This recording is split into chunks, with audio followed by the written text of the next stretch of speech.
Okay, I'm so angry at myself because I just recorded. Well, I didn't record, rather, like 30 minutes of talk without actually having it being recorded. So I'm pretty angry at myself. So whatever. Okay, so to break down real quick the stuff that I just went over, I'm trying to go over it real quick. Is how all of these things, essentially connected. Where I stood at this point, and you know, essentially being a child, being in Chicago, you kind of get a mini universe in its own. You get a description for everything in its own speed, time zone, in its own limit. Its own time it gets to you, but you pretty much get a little bit of everything in Chicago. And me being like spiritually aware and just observant. And I started to try and pay attention to more things. My education value that I gained was mainly from symbols, art, history, moral lessons, like the reason that Hitler did what he did, or just you know weird stuff like supposed psychology or psychological training in Russia, stuff like that. MK Ultra, all that stuff. And I started to study more of the Earth, and wow,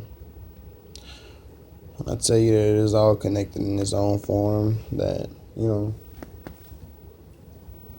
don't even have to go anywhere. The Bible itself is like literally written strongly in fine print on the earth itself. And I say that because a lot of people have no clue what is right around them. And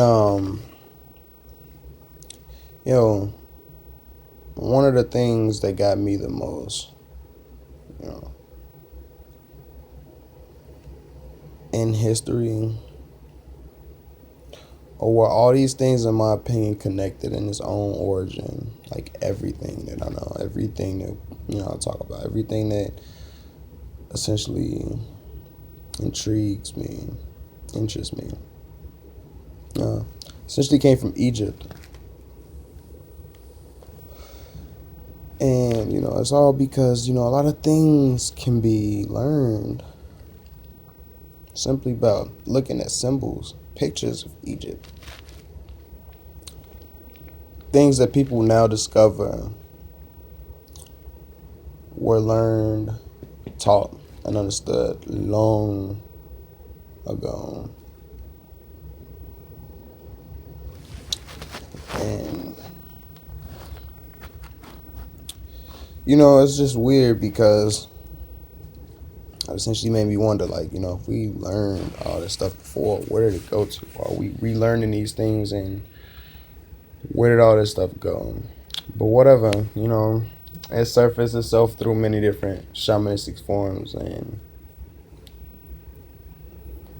lessons, teachings. But okay, so just real quick, some of the things that mystify me to this day. In Egypt, do you really understand what a pyramid is? Okay, let me explain to you what you can do with a pyramid and a ball. All right, just create a ball dense enough to hold, a pyramid. Blah blah blah, and you put, a piece of gold, pure gold, on top of it in the shape of a pyramid with the 33rd degree angles. And you essentially chip off the top and set the other piece, not the other piece, but the top at the bottom of the ball, right? But you have to do it after, it gathered enough sun energy. Now, with the sun energy, rotating around the pyramids, after so long, you know, after you remove the tip and put it on the other side, it'll still echo in that same resonant frequency. So it'll have the memory of itself being on top of the pyramid, essentially. So, believe it or not, that memory is so strong that it'll actually create a poem. Now, just to break off real quick and explain to you a few topics that explain what I mean about memory and, what this stuff is, because, it's pretty simple, but it's pretty mind-boggling at the same time. Okay, so if you understand anything about physics or, subatomic particles, or anything that flows at a varied frequency, or a very magnetic speed, or however it goes, you would actually understand that, this dimension is, paired or, connected with many different other dimensions. During that connection, you got holes and things that essentially has filled themselves with artificial stuff, and that artificial stuff recreates itself, and that manifests itself in metal first. Now, metal is very, very, very, very, very important. Why? Well, let me explain to you simply real quick. Take the vision in front of you, the very circle that you see. All right, you can close your eyes. Now, as you see in your vision, you have many different small things moving around.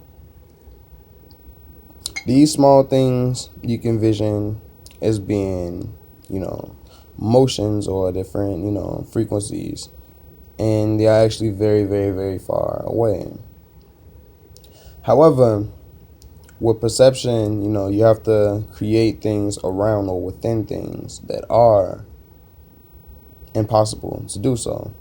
So, however your belief system may go, there are subatomic particles everywhere around you, floating around in atom form, and they exist and don't exist. But essentially, what it is there are many holes at a quantum level all around us, always. And big secret and a skip and a spoiler for later, that's the deterioration rate of the world that we live in. Our world is ending. It's possible to live in a world that's not ending, but whatever.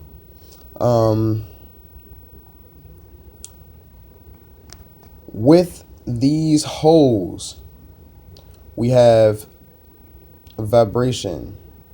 Vibration meaning the motion of repair. Things constantly rebuilding and deteriorating and vibrating in and out of frequencies. Because it has to, have a motion of, completion. So, okay, anyway. I'm explaining it to you like this. What a microwave essentially does, right, is uses a high frequency megahertz, which is, a controlled environment. Rumble, I can't say really rumble, but vibrated at such a frequency that it actually squeezes two different walls to bounce subatomic particles into each other, or not into each other, but next to each other, so fast that the speed of friction created, explained through the speed of light, creates enough light that there's a heat created through waves or splits throughout and in between the dimensions created in that radioactivity. And this is in a microwave. Now, let me explain real quick how that refers to metal, or how that gets back to metal. Now, I was explaining to you how there's holes. Now, metal is so dense and heavy in one piece that it actually sometimes blocks out the holes of subatomic particles. These particles react, of course, very quickly. They move. This is the power of magnetism or friction. If you use so many subatomic particles to push around it that they react together, they have to bend, or they have to create a motion to bend around the metal. So essentially, metal blocks holes, and it also exists in two different dimensions at one time.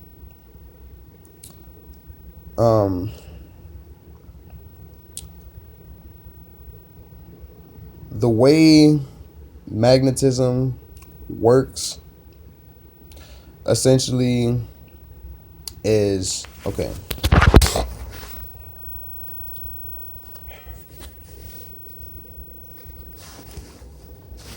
if you, for instance, right, squeezed so many subatomic particles together, right, small ones, it's just creating a wall that squeeze them all together so that they can bounce around. They will push. This is what space is. Literally what space is. They will push whatever object is trying to squeeze them together with the same opposing force. However, if you interact with some outside force to create more force, then there's no choice but the subatomic particles but to move through the frequencies in between the dimensions. Literally, to warp themselves, to move from one space to the next. This is what I mean by, metal blocks. Okay, so now that connected to magnetism. Now, right? Now, when you have, like I was saying, so much sun wave energy connected and bent around it, right? Sun wave, or, perception, I'm going to put it. Knowledge of itself, or creation of more than one dimension in consciousness, creates a mirror in itself no matter where you go. If you look at somebody on a stage, right, you start to wonder, what is on the back of my leg? What is on the back of my head? Those eyes open holes into perception, right? Now, metal being so dense, it actually reverberates at a frequency that is kind of dangerous, at the same time sustained by luck, I'm gonna say. Because inside of metal, many different collections of things. They can tell you, metal is collected dust, blah blah blah, this and that, which is actually the fact. The ultimate fact is collected dust, collected soil, stuff like that. Rock formats, after it been, I guess, eldered, aged for so long. But yeah, it's nothing but a lot of stuff, But the thing about stuff is, the more collections you make of things, the more deterioration you have on things. The more deterioration you have, the more that ash we was talking about, that stuff that can't flow up or can't fit into the holes in the universe that that leaves things.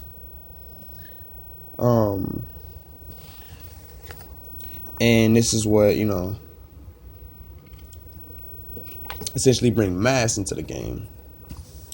But yeah, so when you have that much density, you literally affect,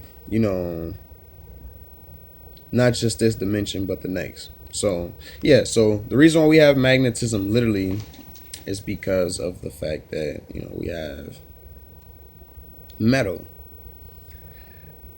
Metal is created because we have a planetary system.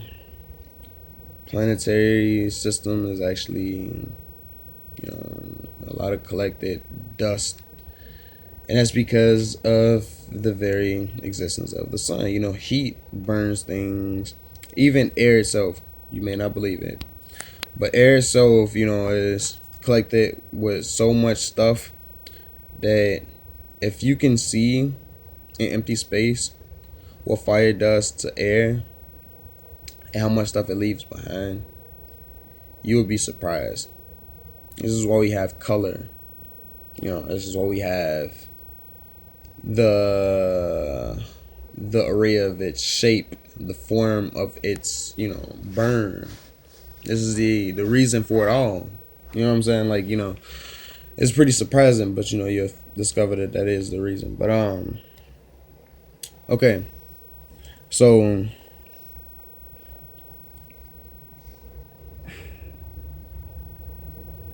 essentially magnetism is the reaction or the relocation of metal in its perception. So like I was saying, like if you took that gold, chipped it off after it gathered so much sunlight, you took it to the other side, it will remember itself being right there, and the reverberations of the dimension, because this water is not still. I'm gonna just explain that later, but I'm gonna tell you up front, this water is not still. It moves, but it's still to us in perception because we are alive. We freeze things around us. That's our power, to freeze things, or to slow them down, begin a process. Start things, and leave them be. But essentially,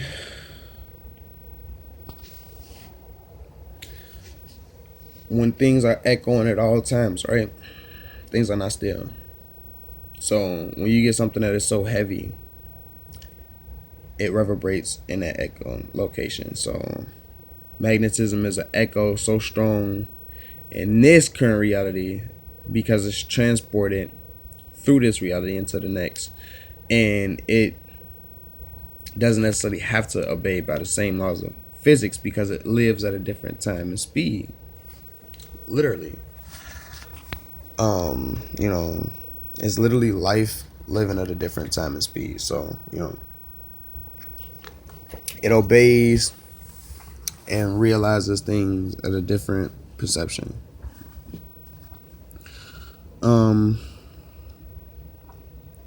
To skip that one now to radioactivity.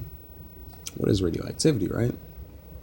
Okay, so now I have to explain the magnetism. I explained it actually more than just magnetism, so I explained a little bit of gravity, a little bit of light speed, and actually no, I didn't explain light speed, did I?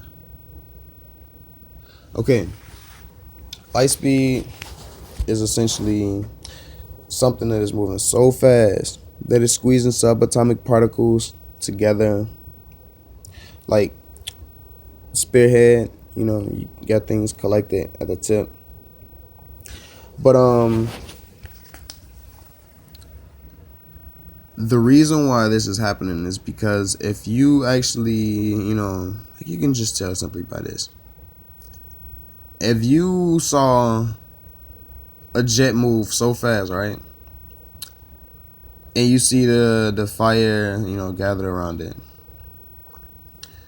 you would understand, or rocket, you would understand simply because it's all the collected air, dust, rocks, soil, all of the stuff that's flying around in the air collected into one spot. But now we speaking on a subatomic level now. These things behave completely different than the reality that we obey as laws of physics. And that being said, simply light of speed is the awakening or the manifestation of perception. Believe it or not, the only way we are allowed to live is because we are moving at all times. We are vibrating into existence. Every thought that we have, every motion that we do, every eye movement that we take is all a form of vibration. And this is also into electricity because very, very, very stronger vibrations creates a precursor to fire, which is sustained energy, kinetic energy. And that's the thing to transport from one thing to the next. And that's essentially electricity governed before it is combustive. The reason why electricity is combustive is because it has such a magnetic force with two walls of metal and subatomic particles bouncing back and forth, and so much heat that it can't even sustain the fire level because it is burning so fast. It is essentially a vibrant light in its own. And that is essentially what electricity, lightning, and all that stuff is. It's the rumbling in between, or the frictions mostly of two universes or two parallel dimensions, because you have subatomic, and let me show you a circle so you can understand exactly what I mean. Subatomic and our level interacting with each other like this. Now, subatomic creates itself as a small on this side, but on the other side, it is actually very much more huge than us. So let's not forget, we can be the babies, we can be the giants, but we always the middle people. But so electricity is the bounce of those electrons, and most likely easiest electricity that you know about is the actual friction between two metals that's so dense that they squeeze. That empty space, when you have subatomic particles escaping though or leaving, you create more space of reality for that actual space that you creating right there. Literally, you giving more floor or more surface level into space itself, per se, because you have less of a disturbance. Disturbance is the holes, the subatomic particles, the black holes, the teleportation of things into the next. So motion, all of that stuff carried or stopped. This is why some places you got clocks that stop, so-called blah blah blah, this and that. That's because when you get all of the subatomic activity out of something, the processes within become unnoticed in a perception without, meaning the process of the observer becomes what's more real. And that's essentially actually evolving in the spirit as well. But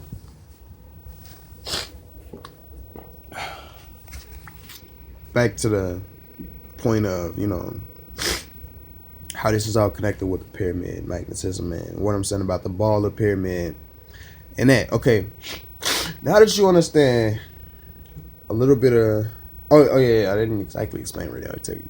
Radioactivity is when you start to basically interact with those frequencies or those subatomic particles at a level of sustained activity. So you got a box and you got, you know, frequencies or, you know, pieces of metal that you can, you know, interact with and control, sustain, and, you know, vary your level of interaction with those. And, you know, you actually get to the point where, you know, you actually interacting so much with, don't get me wrong when I say this, do not get me wrong at all, because everything that you know about technology, you can either play a kid about, be a baby about, be stupid, be dumb, or just play ignorant with me. I don't really care. But just don't get me wrong when I say this. But interacting with other dimensions. Literally. That's what radio means. They hide it in plain sight. This American language is almost exactly literal. And there's no BS about it. And if you want to be stupid, all means, I don't even blame them for letting you be. But radio is any pathological connection with anything. But anyway, so interacting with different dimensions is scary because, you know, they're different levels of density and different consciousnesses. So, you know, there could be air of metal. This might sound stupid to you. Air of metal, water, of freaking, I don't even know. You know what I mean? Like stuff that you don't even know how to really name. You know what I mean? Like literally. That stuff is possible, and it is possible. You know, it's crazy. But you know, interacting with different dimensions. But that's what radioactivity is. Different frequencies is different. You know, essential gateways or different speeds, because different speeds is different dimensions. Different, you know, cosmos is different. Different locations. Different locations. It's all different repeats of the same thing, but a different, you know, essential matrix. And it is all within, you know, one different, you know, link. But this is where I'm left at before. You know, I'm just explaining to me back then. But this is step 3. And this is this connection. So with the pyramid, what I govern out of, you know, just, you know, self ideology. You know, you got the Sphinx, you got the Anubis, which all speaks about stuff that we talk about now. Shape-shifting, the ability to change DNA, genetic codes. You know, I'm not gonna lie to you. Let's split it out right here. It's simply true. You know, our conscious level and chromosomal basis shows that we have the adaptive rate to be able to influence our DNA to the point we could almost take any DNA from animals. We just have to know how to do it, people. I'm just saying. But it is 110%, not even just 110%, but 100,000,000% possible. Well, a million percent possible. To, you know, adapt those abilities, attributes from animals. We naturally do it consciously. But, you know, our chakras give us different time and speeds to affect our consciousness. Our consciousness is manifested in this realm, you know, as a physical. But, you know, consciousness is very diverse. But, okay, so essentially, not only do we have, you know, the adaptive ability, but you have the magnetism forces on the earth, all around the earth, which tells me automatically, I'm not gonna lie to you people, this is what this taught me. We were spaceship people. We like to fly around the earth, you know, fly around the universe, you know, just around places. If we could. I believe we did. We could. Not only that, I believe that we did it all the time because you should see markings all the way. I think that the head of the ship is the Sphinx itself. This is all personal, but yeah, I mean, I actually think this is a fact to this day. But again, getting back into the third step mentality, I'm not gonna spoil anything for later because everything in steps comes with truth. And I'm explaining things out throughout thorough. And I won't tell you any lies, people. But yeah, so we got the Sphinx, we got the pyramids, we got the Anubis, we got the people speaking and being on peace with each other, speaking about holding hands, pictures of people living in perfect harmony, praising planets and things like that. And I'm just amazed. All right, okay, I got to give you one spoiler. One quick spoiler, people. Did you know that the Egyptians raised constellations from the center of the earth to create wave formats and astrologies for the very constellations or the very astronomy we believe in today, like the 12 constellations. It is firmly structurally believe in me that that's how they used to, because they used to try and make fun of Ra. Of course, I'm not gonna lie to you. History will do that to you. History repeats itself over, and winners are the winners. They write history, so it's up to them. But they make fun of Ra. They always say that the Egyptians' god are like devilish because they don't know what they're talking about. But people have no clue how smart Egyptians were. You have pictures and depictions of people with the staff of law, both hands raised, praising lifted planetary systems. Now, you want me to tell you how easy that is? Believe it or not. You want me to tell you how easy it is to create, like, a moon, then create it into being a planet? I'm just going to simply say it like this. Feed it with the stuff that we got from the earth. I'm not going to tell you, I'm not going to, explain how processed it got to be, how hard it is. I'm just saying with the moral that we have, the people that we have on this earth. I don't even know if they even know that much about it. But you got like idiots like Kim Jong-il sitting here talking about taking the moon down. They don't even understand what is going on. What they used to do. Let me explain. Now, this is how I know that the earth used to be a spaceship, right? If you create the moon, okay, first off, let me explain how you do it. You create it off the gravitational force of the earth. You feed it with the gravitational energy, the magnetic force, right? With that magnetic force, remember, people, what magnet is when I tell you this. It gathers through that hole enough magnetism or electronic force on its own to create its own atmosphere from that point. And, it gathers enough speed, from rotating with the earth that it create, it don't have to have any life on it, so people don't get all scared yet, people. So, it spins off, blah, blah, blah, blah, goes off to where it want to go, and it harmonizes in its own frequency with the sun because the sun is the ultimate rotator. And,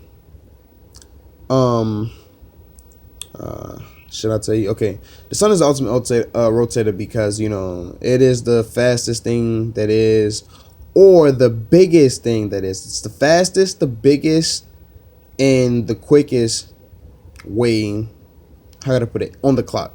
Fastest, quickest, and biggest way on the clock, literally. Meaning that everything burns up in the sun. Everything that is, out here is eventually going to go into the sun. Going to burn up and we're going to die. That's the outside of something I'm not going to tell you yet. But let me just tell you guys, you probably want to listen. But anyway. Basically, going further or going forth into what's going on with this magnetic force and creating this moon, right? Now, after you create that moon that got blasted off and harmonized with the sun, what you do is you fly out there and then you start to plant trees. Trees are amazing. They are amazing. And you know what I mean? They actually can bear much more than you actually think they can. But, they only put so much on notable TV, which is understandable because it breaks the heart when people always explain stuff that you want to explain. You want to be an archaeologist in your heart and you don't even know it. Most people do. But, they died out by visions on TV. Like, some people can play Assassin's Creed and be excited enough to the point where they don't even want to go to Italy anymore. Screw that, dude. I praise every race on this freaking earth. And I don't care what anybody else tell me. Everybody got a heart. Everybody got a mind. And that's what matters, period. I don't care what they did, 400 years ago. Oh, my God. 300 years ago. Oh, my God. Look, I'm living today. All right. I'm jealous enough to forget about it when I'm worried about myself, right? Okay, so why be worried about it when it comes down to something that can value on myself? Blah, blah, blah. I'm happy for what we got. We take it for granted. A lot of people do. But essentially, what's gathered from, that forest, Egyptians used to literally create their own planetary systems. They used to, create planets. So and it just explains everything. This is back into the connection. I want to explain again how things tie. So it's perfect for this chapter. Because people who always study the ancient aliens and stuff like that, they understand the genetic codes like and patterns on top of the desert. And they're like, what is this? Like, what the hell? You got a human, a lizard, a monkey, a spider? What is this? Like, this is scary stuff. Like, aliens trying to, put us in a book or categorize us and show what's here, advertising Earth, like, hey, this is what's here, whatever, blah, blah, blah. But, essentially it kind of is, though. But, I'm going to tell you a secret, you got many different beliefs about this one thing. But the greatest secret is that, Egyptians were, technological people. They were very smart people. So, of course, I believe that they had UFOs, and I believe that they also, became aliens and probably still living to this day, sometimes. But let me explain to you some things that go deep. But essentially, with the fact that there was, looking back to Egypt and, making all type of depictions, of course they're going to come up with a few jokes, but they don't really depict Ra, Set, or none of them people for what they probably was meant for out of creative fictional stories. But, if you pay attention to the names and how they depict the symbolism and things like that, what you carry out is these people were technological people. If you take away all of the sci-fi, holes that they created just to fictionalize and create room for creativity, you'll understand that these people were people who, you don't have a sun god. You have someone who praised the sun or someone who, uses the sun. And I think that Ra was actually one that, don't tell anybody, but used the sun as a means of teleportation. But yeah, so also a big secret is I'm gonna get to that later. Have to get to that later. I don't want to spoil anything. But yeah, so that's how things kind of got connected to me and what I was like not really paying attention to due to the fact of media and how things are depicted. Egypt didn't stand out to me, and I was like, okay, blah blah blah. Yet, time to find out that everything started from Egypt. So Carl, the culture of man began in Egypt, stuff like that, all that stuff. People don't even know. But a lot of people speak of Nubia and things that people feed them out of stuff. And to be honest with you, yeah, a lot of people will tell you came from Africa, but let's be perfectly honest here. If somebody asks you, where are the most monkeys? You answered that question to a monkey that didn't stay in that place, that was still a monkey, he would tell you, that's their home, this is my home. But yeah, so basically You have many different type of melanated people, but a huge amount was governed in Africa due to the fact of the landmass and what we cultured ourselves were in Egypt. But yeah, so the connection of that is simply, just self awareness, I guess. You know, but to go further into this subject of education values in this chapter, um, the religions observed or paid attention to as far as science or the things depicted into different subjects were mainly more quantum physics, physics in itself, reality, I have to say, and break it into its own perception, because when you actually know the way the world works, the world that we perceive is very changing. It changes every day. So, it is very small. It's all about data in a book that we carry in our minds. I'm gonna say it like that. But